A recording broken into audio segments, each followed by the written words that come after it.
Quick review, 7.69 out of 10. Love Letter is a 2 to 4 player game that has made its way onto Steam. It's a very simple game where your goal is to be the last man standing on his way to courting the lovely princess.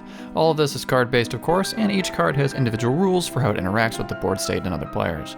The game has 2 win conditions where you must either eliminate all other rival suitors or just be the most handsome player left at the board, i.e. have the highest point value card.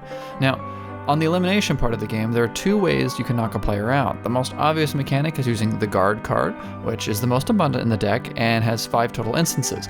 This card allows you to guess what might be in a player's hand, and if you are correct, that player is eliminated from the round, and their cards are shown for public information.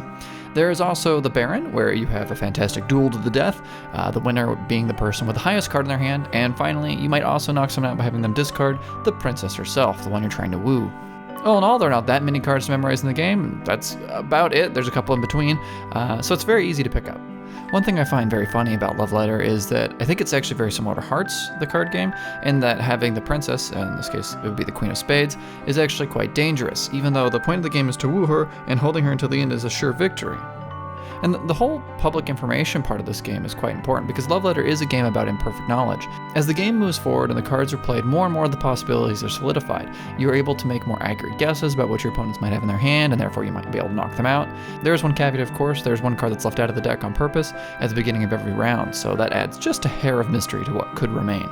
The game does have significantly different feel and playstyle when you have 2 or 3 or 4 players playing in total. The 1 versus 1 gameplay I thought was maybe the most fun.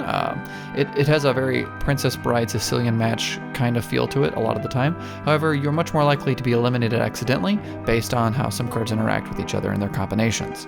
Once you add that 3rd player in, it allows for people to gang up on someone who's winning, giving the game an equalizing feel that allows everyone at the table a good chance of winning.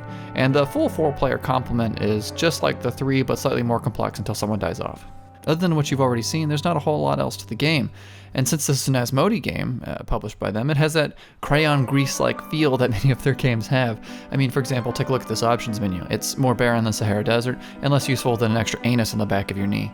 Also, the sound comes in at Mach 10 full blast, oh my god, calm down levels, so be prepared for that. I purchased this puppy through the current board game Humble Bundle at their lowest tier, along with a few others, and so all in all, I'm actually pretty happy with the deal I got.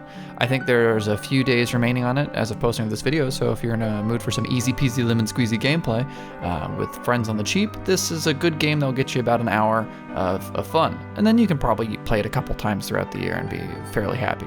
Anywho, that's all for this review. Thanks again for everyone who subscribed to my stupid channel. We've just passed 250 subs, which is neat. I hope to make it to the 1,000 sometime in the near future, so if you like the content, think about subscribing. Let me know what you want reviewed in the future. Cheers.